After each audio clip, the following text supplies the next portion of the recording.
ഈ ദുനിയാവിലെ ജീവിതം എന്നത് ലൈബാണ്, കളി. കളി എന്ന് പറയുമ്പം നമുക്ക് ഓർമ്മ വരിക നമ്മളെ ആ കളിപ്രായത്തിലുള്ള നമ്മുടെ കുഞ്ഞുങ്ങളെയാണ്. ഒരുപക്ഷെ നമ്മുടെ ആ കുട്ടിക്കാലം, ഒരു 10 വയസ്സിന് മുമ്പുള്ള കാലമൊന്നും ചിലപ്പോൾ നമ്മളെ മെമ്മറിയിൽ അത്ര ഉണ്ടാവില്ല. എന്നാൽ നമ്മളെ പേരക്കുട്ടികളുടെയും നമ്മുടെ കുട്ടികളുടെയും എല്ലാം കളികൾ നിരന്തരം കണ്ടുകൊണ്ടിരിക്കണം. ആ ചെറിയ കുട്ടിയാവുമ്പോൾ ഒരാൺകുട്ടി അവനവൻ്റെ JCB കൊണ്ട്, അവൻ്റെ കാറ് കൊണ്ട്, അവൻ്റെ ട്രാക്ടർ കൊണ്ട്, അവൻ്റെ ഗണ്ണ് കൊണ്ട് അവൻ്റെ ഒരു കളിയുണ്ട്, എല്ലാം മറന്നിട്ടുള്ള കളി. ഇപ്പോൾ പെൺകുട്ടികളാണെങ്കിൽ അവരുടെ പാവ, അവരുടെ കിച്ചൺ സെറ്റ്, അവരുടെ ഇപ്പോഴാണെങ്കിൽ പുതിയ ട്രെൻഡ് അനുസരിച്ച് ലിപ്സ്റ്റിക്ക്, ഒരു ഡോളും അതിന് ലിപ്സ്റ്റിക്ക് ഇട്ട് കൊടുക്കുക, അതിൻ്റെ മുടി വാർന്നു കൊടുക്കുക, അതിന് സോക്സ് ഇട്ട് കൊടുക്കുക. അതാണ് പുതിയ ട്രെൻഡ്. ഇപ്പം നമ്മൾ നോക്കി അത് വല്ലാത്തൊരു ആസ്വാദ്യമാണ്. ആസ്വാദകരം എന്ന് പറഞ്ഞാൽ ആ കുട്ടിയെ സംബന്ധിച്ചിടത്തോളം അതിൻ്റെ ഒരു എൻജോയ്മെൻ്റ് എന്ന് പറഞ്ഞത്, ഇപ്പം നമ്മൾ നല്ലൊരു ടൂറ്, നിങ്ങളിപ്പോൾ ദുബായിക്ക് ടൂർ വേണം വിചാരിച്ചോളൂ. ഇപ്പോൾ അങ്ങനെയാണല്ലോ, ചെറിയ ചെറിയ ടൂറൊക്കെ ഇപ്പോൾ കഴിഞ്ഞു. ഇപ്പോൾ ദുബായിക്കൊക്കെ ടൂർ വേണം. ഇപ്പോൾ ദുബായിക്ക് ടൂർ പോണതിൻ്റെ തലേന്ന് നമ്മുടെ ചെറിയ കുട്ടി എന്താ ചെയ്യണ്? അവളെ ബാഗിലേക്ക് അവളുടെ ടോയ്സ് മൊത്തം കുത്തി നിറക്കാൻ ശ്രമിക്കുകയാണ്. മോളെ ഇതൊന്നും കൂടി ഫ്ലൈറ്റ് കയറ്റി കൊണ്ടുപോകാൻ പറ്റില്ല, അത്യാവശ്യമല്ല എടുത്തോ. അപ്പോൾ ദുബായ് എന്ന് പറയുമ്പോൾ അവിടെ അത് കാണണം ഇത് കാണണം എന്നല്ല, അവിടെയും എൻ്റെ പാവ കൊണ്ട്, എൻ്റെ കിച്ചൺ സെറ്റ് കൊണ്ട് കളിക്കണം എന്നാണ് കുട്ടി ആഗ്രഹിക്കുന്നത്. ഇപ്പം നമ്മൾ ടൂറ് പോവുകയാണെങ്കിൽ അവൾ അവളുടെ സാധനങ്ങൾ കയ്യിലെടുക്കും. നമ്മളെ ബാഗ് എടുത്ത പോലെ അവളൊരു ബാഗ് എടുക്കും. നമ്മൾ ആൺകുട്ടിയാണെങ്കിൽ അങ്ങനെ തന്നെ, അവന് എവിടെ നിങ്ങൾ കൊണ്ടുപോയാലും അവൻ്റെ കളി ഉണ്ടാവും, ഉമ്മാൻ്റെ ഫോണിലുള്ള കളി. ആ ഫോണ് മതിയോ? ഇപ്പോൾ കാറിലിരിക്കുകയാണെങ്കിൽ പുറത്തേക്ക് നോക്കൂല കുട്ടികൾ, ഫോൺ തരി എന്നാ പറയാം, നിങ്ങളെ ഫോൺ തരി. അപ്പോൾ അതൊരു എൻജോയ്മെൻ്റ് ആണ്. അടുത്ത് അള്ളാഹ് പറയാണ് ലഈബുൻ. അങ്ങനെ ഒരു കാലം ഉണ്ടായിരുന്നു, അത് കഴിഞ്ഞു. നമ്മളെ കുട്ടീനെ നമ്മളെ കുട്ടികളെ തന്നെ നമ്മൾ നോക്കിയാൽ മനസ്സിലാവും. അത് കഴിഞ്ഞ് അവരുടെ അടുത്ത സ്റ്റേജിലേക്ക് പോയി. എന്താണ്? ലഈബും വലഹുവുൻ. ലഹുവാകുന്നൊരു സ്റ്റേജ്. എന്താണ്?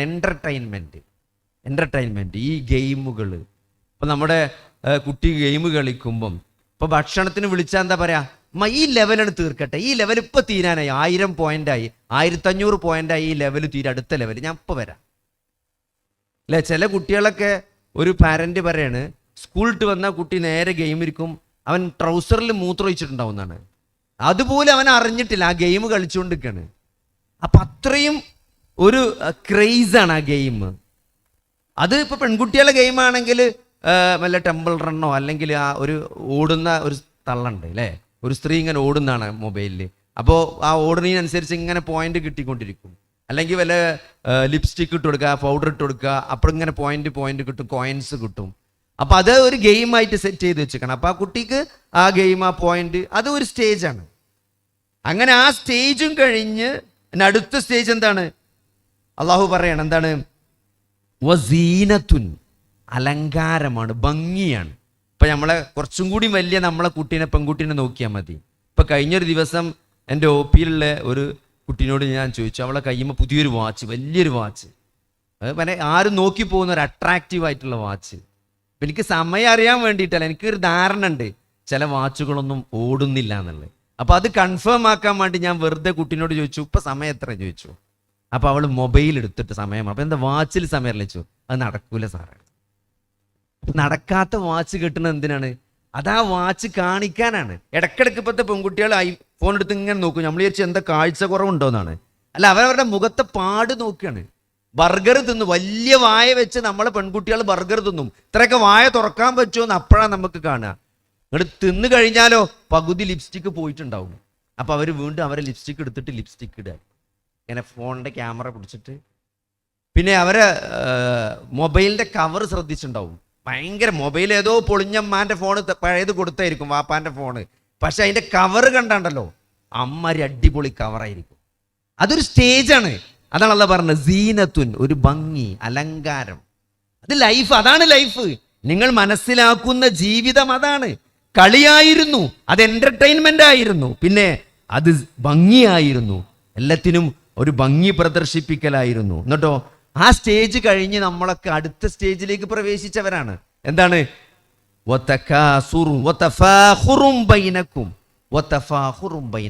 നിങ്ങൾ കുറച്ചും കൂടി വലുതായ ഒരു കുട്ടി നോക്കിയാൽ മതി, അവൻ ഗെയിം കളിക്കുന്നതിലല്ല അവന് താല്പര്യം. അവൻ കളിച്ച ഗെയിം ഞാൻ ഇന്ന സ്റ്റേജിലെത്തി എന്ന് പറയലാണ് അവൻ്റെ സന്തോഷം കിടക്കുന്നത്. ഞാൻ ആ ഗെയിമൊക്കെ എന്നോ കളിച്ച് തീർത്തു, ഞാൻ ഇപ്പോൾ വേറെ ഗെയിമാണ് കളിക്കുന്നത്. അല്ലെങ്കിൽ അവൻ എന്താ പറയുന്നത്, ഞാൻ ഇന്ന സ്റ്റേജിലെത്തി, നീ എവിടെ എത്തി, ഞാൻ ഈ ഫുട്ബോളിൻ്റെ ഗെയിം കളിച്ച് ഇന്ന മാച്ചിൽ ഇന്ന സെമി ഫൈനലിലാണ്. അപ്പോൾ അതിലൊരു തഫാഹുറുണ്ട്, ഒരു പെരുമ നടിക്കലുണ്ട്. അപ്പോൾ നമ്മളാണെങ്കിലും അങ്ങനെ തന്നെ അല്ലേ? എന്താണ്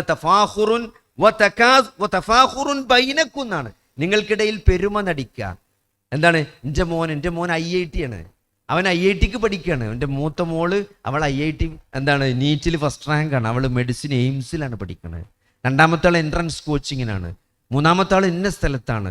എനിക്ക് അവിടെ എത്ര സ്ഥലമുണ്ട്, ആ പഞ്ചായത്ത് കോംപ്ലക്സിൻ്റെ ബാക്കിൽ ബസ് സ്റ്റാൻഡ് അടുത്തൊരു 10 സെൻറ്റ് സ്ഥലമുണ്ട്, അവിടെ ഞാൻ ഒരു കോംപ്ലക്സ് കെട്ടണമെന്ന് ആഗ്രഹിക്കുന്നുണ്ട്. അങ്ങനെ സ്വത്തിലും സന്താനങ്ങളിലും സമ്പത്തിലുമെല്ലാം പെരുമ നടിക്കുക. വീട് വെക്കുമ്പോൾ എന്താണ്, നമുക്ക് ജീവിക്കാൻ 3 റൂം മതി, വലിയ കൊട്ടാരം പോലത്തെ വീട്. അതെന്താ സംഭവിക്കണം, ആ വീടിന് ഒരു 10 ദിവസം, ഒരു മാസത്തിൽ നിൽക്കുള്ളൂ. അത് കഴിഞ്ഞാലോ, കഴിഞ്ഞ ദിവസം എൻ്റെ ഒരു സുഹൃത്ത് പറയണം, വലിയൊരു വീട് വെച്ചിട്ട് 6ാമത്തെ ദിവസം അദ്ദേഹം മാസ്റ്റർ ബെഡ്റൂം മുകളിലാണ് ഉണ്ടാക്കിയത്. എന്നിട്ട് 6ാമത്തെ ദിവസം അദ്ദേഹം പേസ്റ്റും ബ്രഷും എടുത്തിട്ട് താഴേക്ക് വന്നു എന്നാണ്. പിന്നെ ഇതുവരെ മുകളിലത്തെ റൂമിലേക്ക് പോയിട്ടില്ല എന്നാണ്. ഇപ്പം ചെറിയ താഴത്തെ റൂമിലാണ് താമസിക്കണത്. മടുത്തു. ഇതൊക്കെ എന്തിനായിരുന്നു? അയൽവാസി നല്ലൊരു വീടുണ്ടാക്കി, എൻ്റെ കൊളീക്കിൻ്റെ വീട് ഇത്ര വലിയ വീടാണ്. അപ്പൊ അതിനോടൊരു മത്സരിക്കാൻ, അതിനോട് പെരുമ നടിക്കാൻ നമ്മളൊരു വീടുണ്ടാക്കി. ആ വീട് യൂസ്ലെസ് ആണെന്ന് കുറച്ച് കഴിഞ്ഞപ്പോൾ നമ്മൾ മനസ്സിലായി. അപ്പൊ പടച്ചോൻ പറയാണ്, ഓ തഫാഹുറും ബൈനക്കും, നിങ്ങൾക്കിടയിലുള്ള പെരുമ നടിക്കലാണ് ജീവിതം. നമുക്ക് എന്തിനത്ര സമ്പാദ്യം, നമ്മൾ 3 ആള് ജീവിക്കാൻ എന്തിനത്ര വരുമാനം? പക്ഷെ വീട് വെക്കാൻ ചെലവുണ്ട്, വണ്ടിക്ക് ചെലവുണ്ട്. നമ്മളെ വണ്ടി ഇടക്കിടക്ക് മാറ്റണം. കാരണം എന്താണ്, എല്ലാവരും വണ്ടി മാറ്റി, ഇന്ന ഡോക്ടർ വണ്ടി മാറ്റി, എൻ്റെ കൊളീക്ക് പുതിയ ഓടി എടുത്തിട്ടുണ്ട്. അപ്പൊ ഞാൻ എങ്ങനെ ഈ പഴയ മാരുതിയേറ്റ് പോവുക? അപ്പൊ എനിക്ക് ഓടി വേണം. അപ്പൊ അതേപോലെ ബൈനക്കും ഫിൽ അംവാലി വൽ ഔലാദ്, സ്വത്തുക്കളിലും സമ്പത്തിലും സന്താനങ്ങളിലും അതിന് ആധിക്യം നടിക്കുക, പെരുമ നടിക്കുക. തോനുണ്ട് എന്ന് പറയാം, അവിടെ ഉണ്ട്, ഇവിടെ പ്രോപ്പർട്ടി ഉണ്ട്, എൻ്റെ മോൻ ഇത്ര വരുമാനമുണ്ട്, അവൻ ഇപ്പം തന്നെ ജോലിക്ക് ജോയിൻ ചെയ്ത് ഇന്ന കമ്പനിയിൽ അവൻ ഇത്ര സാലറി വാങ്ങുന്നുണ്ട്. ഇതൊക്കെ ആവശ്യമുള്ളിടത്തും ആവശ്യമില്ലാത്തടത്തും ഒക്കെ പറയാം. അങ്ങനെ പറയുമ്പോൾ നമുക്കൊരു സന്തോഷം കിട്ടുന്നുണ്ട്. അതാണ് ജീവിതം എന്ന് അള്ളാഹ് പറയാണ്. എന്നിട്ട് അള്ളാഹ് പറയാണ്,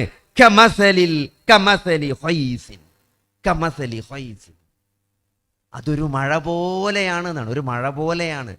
അറബി അറിയണവർക്കറിയാം, മഴ എന്ന് പറയുന്നത് സാധാരണ അറബിയിൽ ഉപയോഗിക്കാൻ മത്തർ എന്നാണ്. വൈസ് എന്ന് സാധാരണ മഴക്ക് അങ്ങനെ പൊതുവെ പറയാറില്ല. നമ്മൾ മഴ എന്ന് പൊതുവായിട്ട് പറയുമ്പം മത്തർ എന്നാ പറയാം. പക്ഷെ ഇവിടെ വൈസ് എന്നല്ല പറഞ്ഞത്. കാരണം എന്താ, ഒരേ മഴ അത് കുറഞ്ഞ അളവിലാകുമ്പോൾ ചിലപ്പോൾ അപകടമാവും.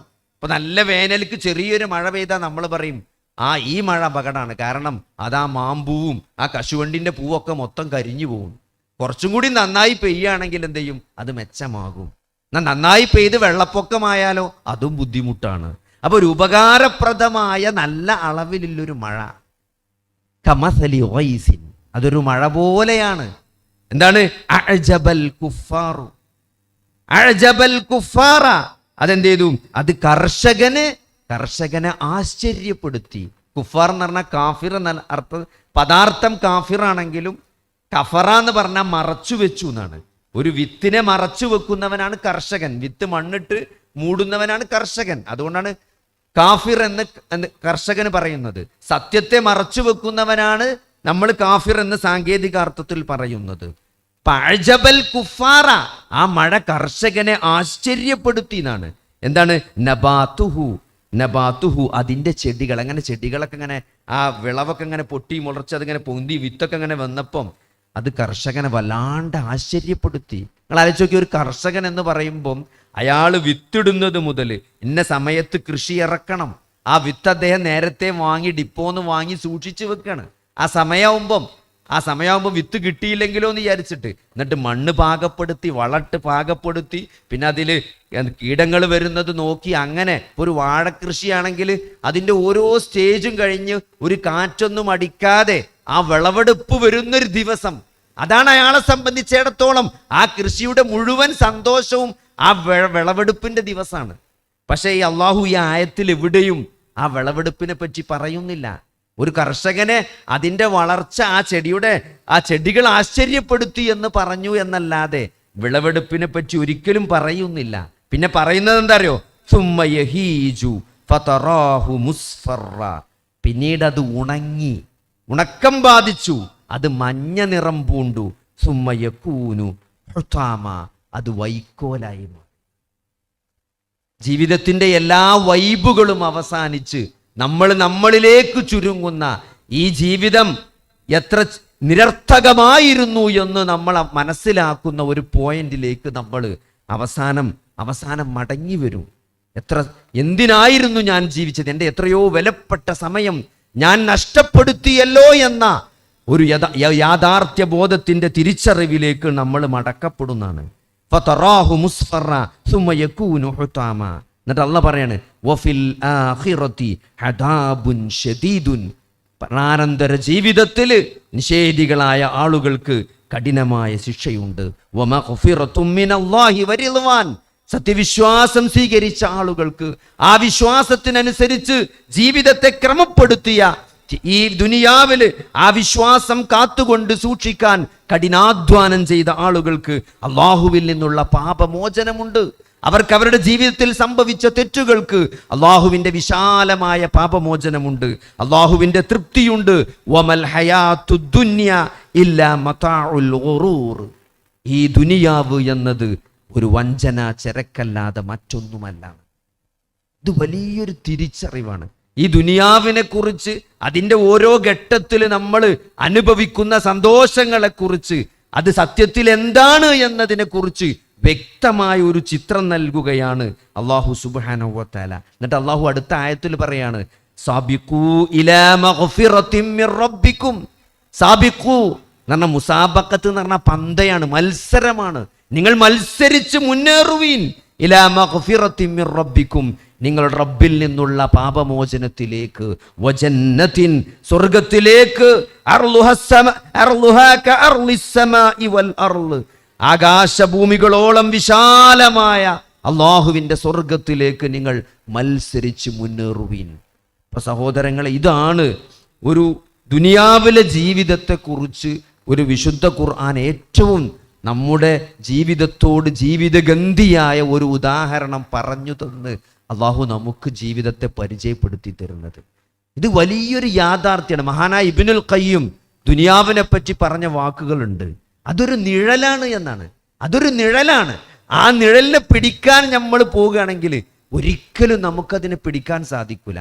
ഇപ്പൊ നമ്മൾ നിഴല് മുമ്പിലേക്കായിട്ട് നമ്മൾ നടക്കും. അപ്പം സൂര്യൻ പിറകിലാണെങ്കിൽ നമ്മുടെ നിഴല് മുമ്പിലായിരിക്കും. വഞ്ചിതനാകേണ്ടവനല്ല ഒരു സത്യവിശ്വാസി എന്ന് നമ്മൾ കൃത്യമായിട്ട് മനസ്സിലാക്കണം. നമ്മുടെ ജീവിതം അതിന് 2 ഘട്ടമുണ്ട്, 2 സ്റ്റേജ് ഉണ്ട്. നമ്മൾ കൃത്യമായിട്ട് ജീവിതത്തെപ്പറ്റി പ്രവാചകന്മാർ നൽകുന്ന, വേദഗ്രന്ഥങ്ങൾ നൽകുന്ന, മനുഷ്യന്റെ സൃഷ്ടാവായ നമ്മളെ ഉമ്മാനെക്കാളും നമ്മുടെ മാതാപിതാക്കളെക്കാളും നമ്മളെ സ്നേഹിക്കുന്ന, നമ്മുടെ കണ്ടനാടിയേക്കാൾ നമ്മളോട് അടുത്തു നിൽക്കുന്ന, നമ്മളെപ്പറ്റി എല്ലാം അറിയുന്ന, നമ്മളെപ്പറ്റി നമുക്കെല്ലാം ചെയ്തു തന്ന ഏറ്റവും കാരുണ്യവാനായ ആ റബ്ബ് നമുക്ക് നൽകിയ ജീവിതത്തെ പറ്റിയുള്ളൊരു കാഴ്ചപ്പാടുണ്ട്. എന്താണ്? ഈ ജീവിതത്തിന് 2 ഘട്ടമുണ്ട്. ഒന്ന് ഈ ദുനിയാവിലെ ജീവിതമാണ്, വളരെ ഷോർട്ട് ലിവിങ് ആയിട്ടുള്ള. നിങ്ങൾ നോക്കി, ഈ പ്രപഞ്ചത്തിന്റെ ആയുസ്സുമായി താരതമ്യപ്പെടുത്തുമ്പോൾ നമ്മുടെ ആയുസ് എന്ന 60 70 ഇടയിലാണ് എൻ്റെ ഉമ്മത്തിന്റെ ആയുസ് എന്ന് പറഞ്ഞ അള്ളാഹുവിൻ്റെ റസൂല് നമ്മുടെ ആയുസ്സിനെ പറ്റി കൃത്യമായ ഒരു കാഴ്ചപ്പാട് നമുക്ക് നൽകിയിട്ടുണ്ട്. അത് ഈ പ്രപഞ്ചത്തിന്റെ ആയുസ്സുമായിട്ട് ഒരു മനുഷ്യന്റെ ആയുസ് നിങ്ങൾ താരതമ്യപ്പെടുത്താൽ അത് വളരെ നെഗ്ലിജിബിൾ ആണ്. അത് താരതമ്യം ചെയ്യാൻ പോലുമില്ലാത്ത അത്രയും ചെറിയ ഒരായുസ് മാത്രമാണ് നമ്മൾ ഈ ഭൂമിയിൽ ജീവിക്കുന്നത്. നമ്മൾ എവിടെ വെച്ച്, എങ്ങനെ, ഏത് രൂപത്തിൽ മരണപ്പെടുമെന്ന് നമുക്കാർക്കും തന്നെ അറിയില്ല. നമ്മുടെ ഭാര്യയുടെ മടിയിൽ വെച്ചാണ്, നമ്മുടെ ഭർത്താവിൻ്റെ മടിയിൽ വെച്ചാണോ, പള്ളിയിൽ സുജൂദിലായിക്കൊണ്ടാണോ, റോഡിൽ വെച്ചാണോ നമ്മൾ മരണപ്പെടുക?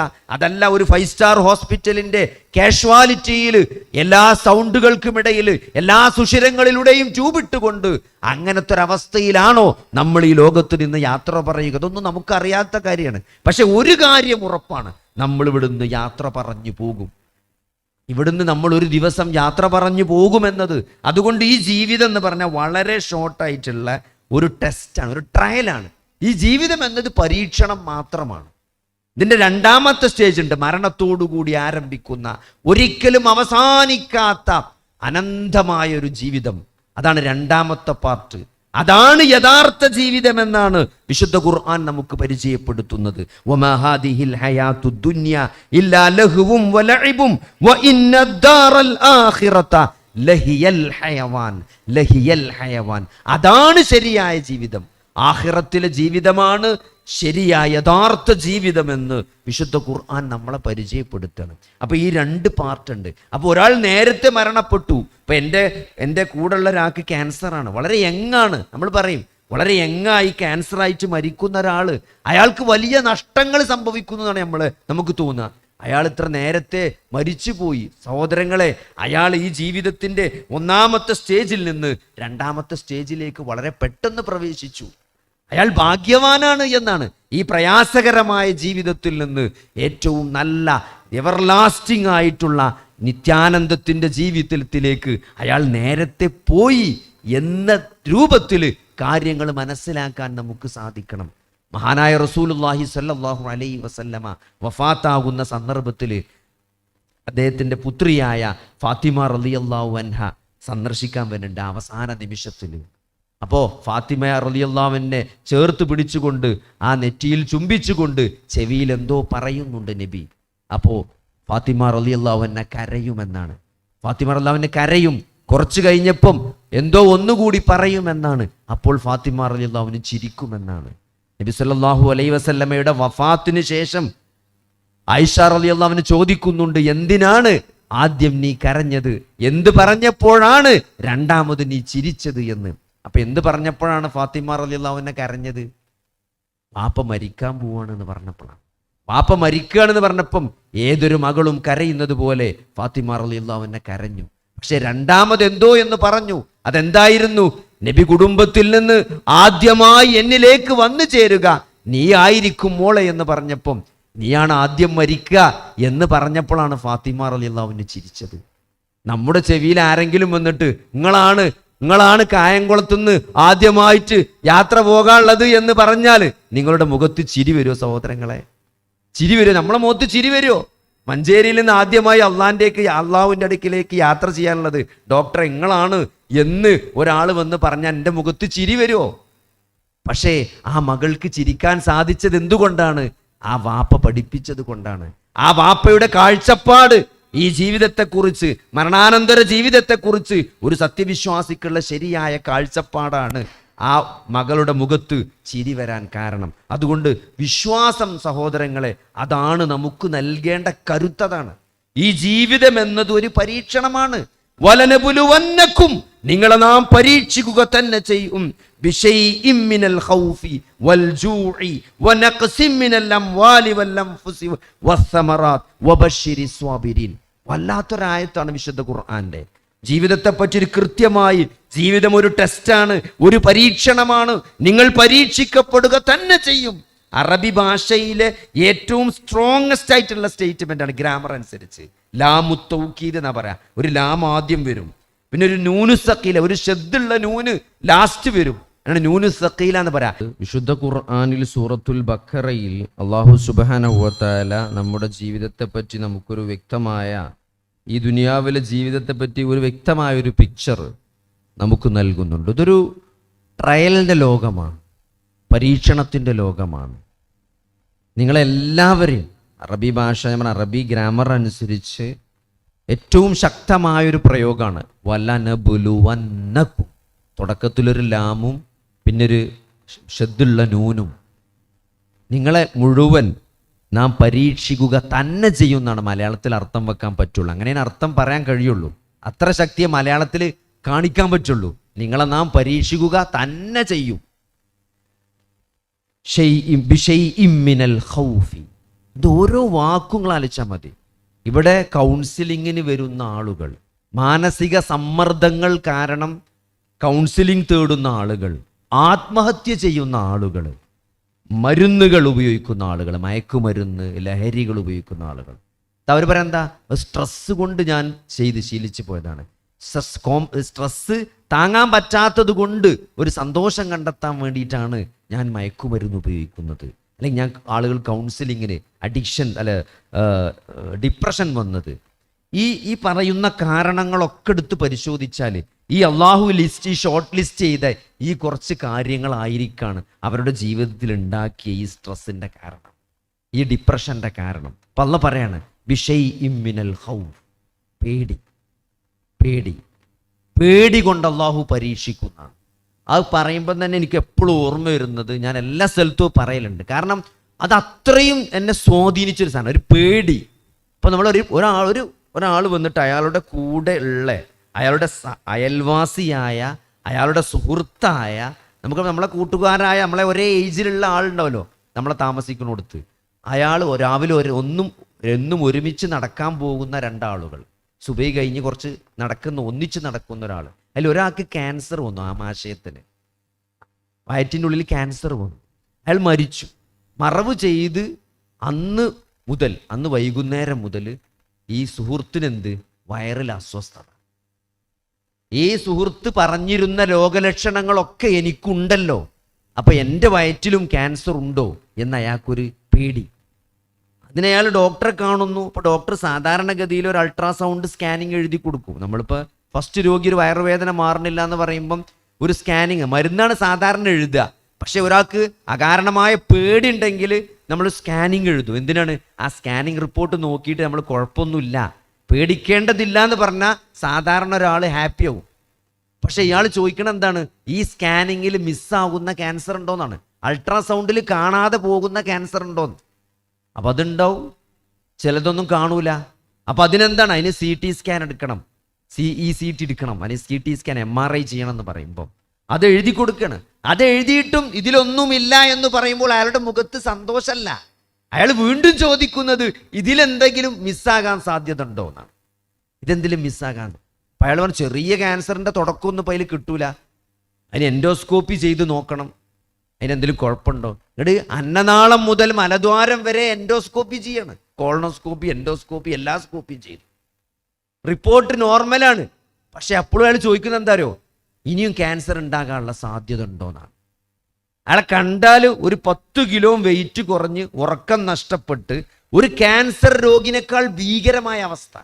ഒരു ക്യാൻസറുള്ള ഒരാളപ്പോൾ നമ്മൾ ട്രീറ്റ് ചെയ്ത് അദ്ദേഹത്തിൻ്റെ വലിയ കുടൽ റിമൂവ് ചെയ്ത് കീമോതെറാപ്പി കൊടുത്ത് റേഡിയേഷൻ കൊടുത്ത് ഒരു പെറ്റ് സ്കാൻ എടുത്തിട്ട് ഈ സ്കാൻ നോർമലാണ്, ഇതിലിപ്പോൾ എവിടെ ഒന്നും കാണാനില്ല എന്ന് പറഞ്ഞാൽ അന്ന് രാത്രിയെങ്കിലും അയാൾ സമാധാനമായിട്ട് ഉറങ്ങും. ഇവിടെ ഒന്നുമില്ലാതിരുന്നിട്ടും ഒരാൾക്ക് ഉറക്കം കിട്ടുന്നില്ല. അത് പേടിയാണ്, പേടി, അകാരണമായ പേടി, അത് ഖൗഫ്. അതിൽ നിന്ന് ആരാണ് നിർഭയത്വം നൽകേണ്ടത്? അതാണ് അള്ളാഹുവിൻ്റെ നാമഗുണവിശേഷണങ്ങൾ പറയുമ്പം അള്ളാഹു മുഅ്മിനാണ്, മുഹൈമിനാണ്, ജബ്ബാറാണ്, മുതകബ്ബിറാണ്. അള്ളാഹുവിൻ്റെ നാമഗുണങ്ങൾ നമ്മൾ പറയുമ്പം അൽ മുഅ്മിൻ എന്നൊരു പേരുണ്ട്.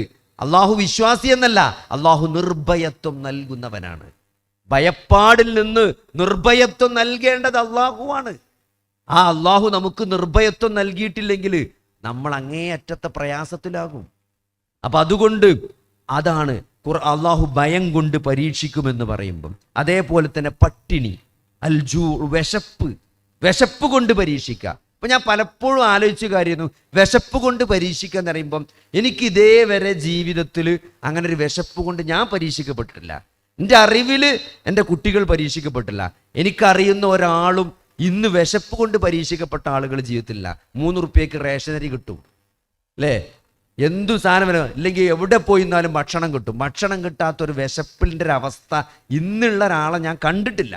എൻ്റെ വാപ്പയൊക്കെ പറയുമായിരുന്നു അവരുടെയൊക്കെ ചെറുപ്പകാലത്ത് ഭയങ്കര പ്രയാസമായിരുന്നു. അവർ തേങ്ങാവെള്ളം കുടിച്ചിട്ടാണ് മദ്രസയിൽ പോയിരുന്നത്.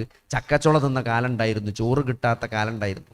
കഞ്ഞിയിലൊക്കെ വെള്ളമൊഴിച്ച് ഇങ്ങനെ മീനുകൾ പോണുന്ന പോലെ വറ്റക്ക് 1-2 വറ്റക്ക് ഇങ്ങനെ പോകുന്ന അരി, അങ്ങനത്തെ ഒരു കാലം ഉണ്ടായിരുന്നു. പക്ഷെ കേട്ട് പരിചയം നമ്മൾ കണ്ടിട്ടില്ല. പിന്നെ ഈ ആയത്തിൽ നോക്കി അള്ളാഹു വിശപ്പ് കൊണ്ട് പരീക്ഷിക്കുന്ന പറയണം. അപ്പൊ ഇതിങ്ങനെ മനസ്സിൽ വെച്ച് ഞാൻ നടക്കുന്ന സന്ദർഭത്തിൽ ഒരു ദിവസം ICUയിൽ നിൽക്കുമ്പോൾ ഒരു പേഷ്യൻ്റ് എന്നെ ഇങ്ങനെ വിളിച്ചു.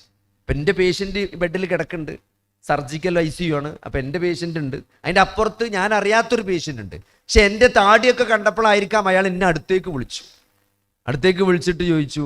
അപ്പോൾ ഞാൻ അയാളെ ചുണ്ടൊക്കെ ഇങ്ങനെ വറ്റി വരണ്ട് ഡ്രൈ ആയിട്ട് ഇങ്ങനെ മുറിവായ പോലെ ഉണ്ട്. അതായത് അയാൾ കുറെ ദിവസമായി ഭക്ഷണം കഴിച്ചിട്ട് തോന്നും. അപ്പൊ അയാൾക്ക് മൂക്ക് കൂടെ ട്യൂബ് ഇട്ടിട്ടുണ്ട്. അപ്പൊ അദ്ദേഹം എനിക്കൊരു ഉറ്റു വെള്ളം തരും, ഭയങ്കര വിശപ്പും താവുണ്ട്, സഹിക്കാൻ പറ്റുന്നില്ല, എന്റെ ചുണ്ടൊന്ന് നനച്ച് തരാൻ പറ്റുമോ ചോദിച്ചു. അപ്പോൾ നമുക്ക് അങ്ങനെ നനച്ചു കൊടുക്കാൻ പറ്റില്ല, ഇത് എന്താ അസുഖം എന്നറിയണ്ടേ. അപ്പൊ ഞാൻ ലിസ്റ്റ് എടുത്ത് അദ്ദേഹത്തിന്റെ കേസ് ഷീറ്റ് നോക്കിയപ്പം അദ്ദേഹത്തിന്റെ കുടലിന് സർജറി ചെയ്ത് കിടക്കുകയാണ്. കുടൽ പൊട്ടിയിട്ട് സർജറി ചെയ്ത് 3 ദിവസമായി ഭക്ഷണമൊന്നും കൊടുക്കാതെ ട്യൂബ് ഇട്ട് കൊടുക്കുകയാണ്. ഈ കുടല് തുന്നിച്ചേർത്തതാണ്. തുന്നിച്ചേർത്ത കുടല് ഒന്ന് ജോയിന്റ് ആയി കഴിഞ്ഞാലേ ഭക്ഷണം പോകാൻ പറ്റുള്ളൂ. അപ്പൊ അതുകൊണ്ട് അതുവരെ അയാൾക്ക് ഗ്ലൂക്കോസും ഒക്കെയാണ് പോയിക്കൊണ്ടിരിക്കുന്നത്. അപ്പൊ അന്നാണ് ഞാൻ വിചാരിച്ചത്, വിശപ്പ് കൊണ്ട് പരീക്ഷിക്കുമ്പം ദാരിദ്ര്യം വരേണ്ട ആവശ്യമില്ല. ആമാശയത്തിലൊരു ട്യൂമർ ഉണ്ടായി, കുടലിനൊരു സർജറി ചെയ്ത് 2-3 ദിവസം ഭക്ഷണം കഴിക്കാൻ പാടില്ല എന്ന് പറഞ്ഞാൽ വിശപ്പ് എന്താണെന്ന് മനസ്സിലാവും. അതിനൊന്നും ഇവിടെ പട്ടിണി വരേണ്ട ആവശ്യമില്ല. അള്ളാഹു എന്തെങ്കിലും ഒരു കാര്യം പറഞ്ഞിട്ടുണ്ടെങ്കിൽ സഹോദരങ്ങളെ, അതിനൊക്കെ അള്ളാഹ്ക്ക് ഒരു ലോജിക്ക് ഉണ്ടാവും. അതുകൊണ്ട് വിശപ്പ് കൊണ്ട് പടച്ചോൻ പരീക്ഷിക്കും.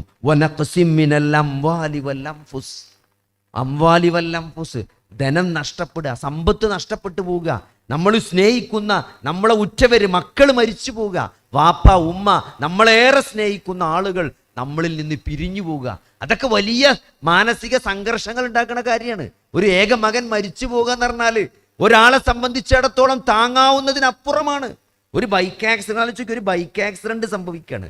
മൂത്ത മകനും ഇളയ മകനും, അതായത് 2 ആൺകുട്ടികളിൽ മാത്രമുള്ള ഒരാളെ, ആ 2 ആൺകുട്ടികൾ ഒന്നിച്ച് സഞ്ചരിക്കുന്ന ഒരു ബൈക്ക്, 26ഉം 23ഉം വയസ്സുള്ള 2 ആൺമക്കള് ഒരു ബൈക്ക് ആക്സിഡന്റിൽ മരിക്കുക എന്ന് പറയുമ്പം ആ മാതാവിനെയും പിതാവിനെയും നിങ്ങൾ എന്ത് പറഞ്ഞാൽ സമാധാനിപ്പിക്കുക? അത് വല്ലാത്തൊരു ഷോക്കാണ്. പക്ഷെ ഒരു വിശ്വാസിയെ സംബന്ധിച്ചിടത്തോളം ആ മക്കൾ മരിച്ചിരിക്കുന്നു. ഇപ്പൊ സാധാരണ ഒരു കാഷ്വാലിറ്റിയിലെ ആക്സിഡന്റ്, ബൈക്ക് ആക്സിഡന്റ് ഒക്കെ ആയിട്ട് ഡെത്തായ ബോഡി ഇങ്ങനെ വെള്ള തുണി കൊണ്ട് മൂടി വെക്കും. ഇപ്പൊ പണ്ടൊക്കെ ആണെങ്കിൽ എന്താ വെച്ചാല് നമുക്ക് ഇവരെ വാപ്പാനും ഇമ്മാനും കിട്ടണമെങ്കിൽ ബുദ്ധിമുട്ടായിരുന്നു. എന്നാ തിന്ന് ഒരു പ്രയാസമില്ല. ആ ഫോൺ എടുത്തിട്ട് ആ ഡെഡ് ബോഡിന്റെ മുഖത്ത് ഇങ്ങനെ ഫേസ് ഐ ഡി വെച്ചാൽ ഫോണ് തുറക്കും. മുഖം വികൃതമായിട്ടില്ലെങ്കിൽ ഫോൺ ഫേസിൽ വെച്ച് ഓണാക്കാൻ പറ്റും. ജീവൻ വേണ്ട, അതിൽ വാപ്പ ഉമ്മ നടിച്ചാൽ നമ്പർ വരും. ആരെ വാപ്പയാണോ ഉമ്മയാണോ ഡാഡി എന്തെങ്കിലും നടിച്ചാൽ വാപ്പ ഉമ്മ ഡാഡി ഉപ്പച്ചി ഉമ്മച്ചി എന്തെങ്കിലുമൊക്കെ ഒന്ന് ടൈപ്പ് ചെയ്താൽ ഒരു നമ്പർ വരും. ആ നമ്പറിൽ വിളിച്ചാൽ വാപ്പ വരും. നമ്മളെന്താ പറയാ, നിങ്ങളെ മോൻ മരിച്ചിട്ടുണ്ട് എന്നല്ല പറയാ, മോൻ ആക്സിഡന്റ് പറ്റി കുറച്ച് സീരിയസ് ആണ്, ഒന്ന് വരണം എന്നാ പറയാ. ആ വരുമ്പോൾ ആലോചിച്ച് നോക്കി, 2 ഡെഡ് ബോഡി വെള്ള തുണിയിട്ട് ഇങ്ങനെ ഒരു വാപ്പ കാണുമ്പം ആ വാപ്പാന്റെ വികാരം എന്തായിരിക്കും? ഒരു വിശ്വാസിയെ സംബന്ധിച്ചിടത്തോളം എന്താണ് അള്ളാഹു പറയാണ്, ആ റൂഹുമായിട്ട് മലക്ക് ആകാശ ലോകത്തേക്ക് പോകുമ്പം ആ മലക്കിനോട് അള്ളാഹു ചോദിക്കുമെന്നാണ്, എൻ്റെ അടിമയുടെ കരളിന്റെ കഷ്ണമാണല്ലോ നീ പറിച്ചെടുത്തത്, എൻ്റെ അടിമ എങ്ങനെയാണ് പ്രതികരിച്ചത് എന്ന് അള്ളാഹു മലക്കിനോട് ചോദിക്കുമെന്നാണ്. അപ്പോൾ മലക്ക് പറയും, അവൻ പറഞ്ഞു എന്ത്? അൽഹംദുലില്ലാ ഇന്നാ ലില്ലാഹി വ ഇന്നാ ഇലൈഹി റാജിഊൻ. അതാണ് അവൻ പറഞ്ഞത് എന്നാണ്. അപ്പൊ അള്ളാഹു എന്താ പറയുക? ബന ബൈതൻ ഫിൽ ജന്ന, അവന് സ്വർഗത്തിലൊരു വീടുണ്ടാക്കി കൊടുത്തിട്ട് അതിന് സമ്മാഹു ബൈത്തുൽ ഹംദ്, അതിന് ബൈത്തുൽ ഹംദ് എന്ന് പേര് കൊടുക്കാൻ വേണ്ടി അള്ളാഹു പറയുമെന്നാണ്. നിങ്ങൾ ആലോചിച്ച് നോക്കി, നമ്മളൊരു പുരുഷായുസ് കൊണ്ട് നേടിയെടുക്കാൻ ശ്രമിക്കുന്നത് എന്താണ്? ഈ സ്വർഗമാണ്. ആ സ്വർഗം ഒരൊറ്റ സെക്കൻഡിന്റെ റെസ്പോൺസ് കൊണ്ട് അള്ളാഹു നമുക്ക് ആ സ്വർഗം നൽകുകയാണ്. അപ്പൊ അവിടെ അൽഹംദുലില്ലാ എന്ന് പറയാൻ നമുക്ക് കഴിയണമെങ്കിൽ എന്തു വേണം? നമുക്ക് ജീവിതത്തെ പറ്റി അങ്ങനെ ഒരു കാഴ്ചപ്പാടുണ്ടാകണം. അള്ളാഹു തന്നത് അള്ളാഹു തിരിച്ചെടുത്തു, അള്ളാഹു തിരിച്ചടിച്ചു. അതെനിക്ക് ഖൈറാണ്. കാരണം എന്താണ്? കാരണം ഞാൻ ഏറെ സ്നേഹിക്കുന്നത് എൻ്റെ വാപ്പാനേക്കാൾ, എൻ്റെ ഉമ്മാനേക്കാൾ ഞാൻ സ്നേഹിക്കുന്നത് എൻ്റെ റബ്ബിനെയാണ്. എൻ്റെ റബ്ബ് അങ്ങനെ ഒരു തീരുമാനം എൻ്റെ വിധിയിൽ രേഖപ്പെടുത്തിയിട്ടുണ്ടെങ്കിൽ അതെനിക്ക് ഖൈറാണ് എന്ന് വിശ്വസിക്കാൻ, അതിനനുസരിച്ച് പ്രവർത്തിക്കാൻ ഒരു വിശ്വാസിക്ക് നൽകുന്ന കരുത്ത് എന്താണറിയോ? ആ ഒരു വിശ്വാസമാണ്. അതുകൊണ്ട് ഉറ്റവര് മരിച്ചു പോകുമ്പോൾ ഒരു വലിയ വീട്, നിങ്ങളുടെ ഷോപ്പ് കത്തുന്നുണ്ട്. നമ്മളവിടെ ഒരു മുതലാളി ഉണ്ടായിരുന്നു. അയാളെ പറ്റി ആളുകൾ അങ്ങനെ പറയാം, അയാളുടെ ഫർണിച്ചർ ഷോപ്പ് കത്തിക്കൊണ്ടിരുന്നപ്പോൾ അയാളെ വിളിച്ച് പറഞ്ഞപ്പം അയാള് അൽഹംദുലില്ലാ എന്ന് പറഞ്ഞു എന്നാണ്. അതൊക്കെ അതിന്റെ സമയമാകുമ്പോൾ കിട്ടണം, അതിനെപ്പറ്റി ബേജാറാണ്ടെന്നാ പറഞ്ഞു. അത്രയും കൂളായിട്ട് ഒരു വലിയ ഫർണിച്ചർ ഷോപ്പ് ജ്ഞാനപരമായി ഒരാൾക്ക് നിൽക്കാൻ പറ്റുന്നുണ്ടെങ്കിൽ അത് അയാളുടെ വിശ്വാസം അയാൾക്ക് നൽകുന്ന കരുത്താണ്. അപ്പൊ ഇതൊക്കെ കൊണ്ട് പടച്ചോ, ഇതാണ് ഈ ദുനിയാവിലെ ജീവിതം. ഈ ഒരു പരീക്ഷണത്തിനുള്ള വേദിയാണ് കേട്ടോ. അവിടെ അള്ളാഹ് പറയാണ്, വബശ്ശിരി സ്വാബിരീൻ, വബശ്ശിരി സ്വാബിരീൻ. ക്ഷമാലുക്കൾക്ക് നിങ്ങൾ സന്തോഷ വാർത്ത അറിയിക്കുക. ഖുർആൻ സന്തോഷ വാർത്ത അറിയിച്ച കാര്യങ്ങൾ എടുത്തു നോക്കിയാൽ ഖുർആൻ നിങ്ങൾ ഖുർആൻ എവിടെയും അന്ന് രാവിലെ, പെരുന്നാളിൻ്റെ അന്ന് രാവിലെ അല്ലെങ്കിൽ തലേന്ന് രാത്രി, പെരുന്നാളിൻ്റെ തലേന്ന് രാത്രി നമ്മൾ കുട്ടികളൊക്കെ മൈലാഞ്ചിയൊക്കെ ഇട്ട് വളരെ സന്തോഷത്തിൽ നിൽക്കുകയാണ്. ആ ഒരു സന്ദർഭത്തിൽ നമ്മുടെ പിതാവിന് നെഞ്ചുവേദനായി. നമ്മളെ ECG എടുക്കുന്നു, കുഴപ്പമുണ്ട്, അറ്റാക്കാണ്, ആൻജിയോപ്ലാസ്റ്റി ചെയ്യണമെന്ന് കാത്ത് ലാബിൽ കയറ്റുന്നു, ആൻജിയോപ്ലാസ്റ്റി ചെയ്യുന്നു. രാത്രി വളരെ വൈകി ആണെന്ത് ICUലേക്ക് മാറ്റുന്നു. അങ്ങനെ നമുക്കെന്തില്ല, ആ മൈലാഞ്ചിയൊക്കെ അങ്ങനെ കിടക്കും. അന്ന് വെച്ച ഫുഡൊക്കെ അവിടെ കിടക്കും. പെരുന്നാളിന് അത് നമുക്ക് ഭക്ഷണം കഴിക്കാൻ ചിലപ്പോൾ താല്പര്യം ഉണ്ടാവില്ല. അന്ന് നമ്മൾ മന്തി ചിലപ്പം എന്തെങ്കിലും ഭക്ഷണങ്ങൾ ഓർഡർ ചെയ്യില്ല. പക്ഷേ അന്ന് നമ്മൾ പള്ളിയിൽ പോവും. എൻ്റെ വാപ്പ അറ്റാക്കാണ് എന്ന് പറഞ്ഞുകൊണ്ട്, എൻ്റെ പിതാവ് ICUലാണ് എന്ന് പറഞ്ഞുകൊണ്ട് ഒരാളും പെരുന്നാൾ പള്ളിയിലേക്ക് പോകാതിരിക്കൂല, ഒരാളും തെക്കുബീർ മുഴക്കാതിരിക്കൂല. പക്ഷേ ആ തെക്കുബീറാണ് സന്തോഷം, ആ പള്ളിയാണ് പെരുന്നാളിന്റെ സന്തോഷം, ആ തെക്കുബീറുകളാണ് പെരുന്നാളിന്റെ സന്തോഷം. അവിടെ സന്തോഷം എന്താണ്? ഇപ്പൊ നമ്മൾ മനസ്സിലാക്കുന്ന സന്തോഷവും അള്ളാഹു നമുക്ക് സന്തോഷമായി പറഞ്ഞു തരുന്ന കാര്യവും അത് രണ്ടും ഒരേ ഫ്രീക്വൻസിയിലേക്ക് നമുക്ക് സെറ്റ് ചെയ്യാൻ പറ്റണം. അവിടെയാണ് ആ ഒരു കാഴ്ചപ്പാട് മാറുമ്പോഴാണ് നമുക്ക് ജീവിതത്തെ ശരിയായ രീതിയിൽ സമീപിക്കാൻ സാധിക്കുക. എന്തെങ്കിലും ഒരു പ്രയാസം ഉണ്ടാവുമ്പം ഒരു തളരാതിരിക്കാൻ, കരുത്തോടെ മുന്നോട്ട് പോകാൻ, നാളെ അള്ളാഹുവിനെ ഈ രണ്ട് കണ്ണുകൊണ്ടും കാണണമെന്ന ഏറ്റവും വലിയ സന്തോഷത്തിന് വേണ്ടിയാണ് ഞാൻ ജീവിക്കുന്നത്. ആ സ്വർഗത്തിൽ പ്രവേശിക്കണം, എൻ്റെ റബ്ബിന്റെ തൃപ്തിയാണ് എൻ്റെ ലക്ഷ്യം എന്ന ഒരു ഗോൾ നമ്മൾ സെറ്റ് ചെയ്യുമ്പോഴാണ് സഹോദരങ്ങളെ നമുക്ക് അതിനനുസരിച്ച് ജീവിതത്തെ ക്രമപ്പെടുത്താൻ സാധിക്കുക.